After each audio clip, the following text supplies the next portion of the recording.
Les États-Unis dominent le monde, mais leur suprématie repose sur une arnaque. Beaucoup pensent que c'est grâce à leur armée ou leur économie. En réalité, la vraie raison est beaucoup plus sombre.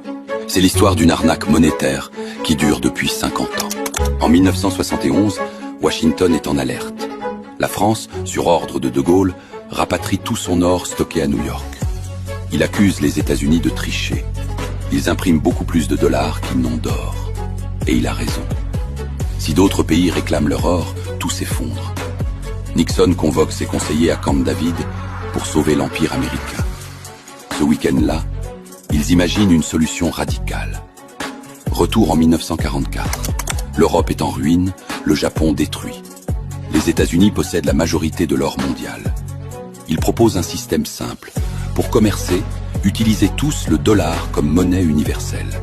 Et pour rassurer le monde, ils garantissent qu'un dollar vaut une quantité fixe d'or. Résultat, tous les pays doivent accumuler des dollars. Et pour qu'ils rapportent, ils les investissent dans la dette américaine. Chaque échange international finance indirectement Washington. Dans les années 60, les États-Unis dépensent sans compter. Vietnam, guerre froide, conquête spatiale. Ils impriment tellement de dollars qu'ils n'ont plus assez d'or pour les garantir. De Gaulle comprend la supercherie et demande tout l'or français en échange des dollars. L'Allemagne menace de faire pareil. Washington voit son stock fondre de moitié. Alors Nixon fait l'impensable. Le 15 août 1971, il annonce que les dollars ne seront plus convertibles en or. Le dollar devient une monnaie basée uniquement sur la confiance. L'Europe crie au vol. La réponse américaine est glaciale.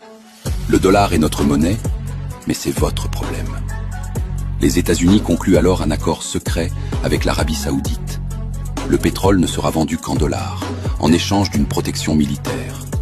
Comme toutes les économies dépendent du pétrole, tous les pays doivent acheter des dollars. Pas de dollars, pas de pétrole. C'est le système des pétrodollars. Ceux qui ont voulu s'en affranchir ont payé cher. Saddam Hussein veut vendre son pétrole en euros. 3 ans plus tard, il est renversé. Kadhafi veut créer une monnaie africaine basée sur l'or. La Libye est bombardée. Le message est clair. Toucher au dollar se paie au prix fort. Aujourd'hui, ce système vacille. La Chine, la Russie et les BRICS développent leurs alternatives. La dette américaine explose. Les banques centrales du monde entier achètent de l'or à un rythme jamais vu. La confiance dans le dollar s'effrite.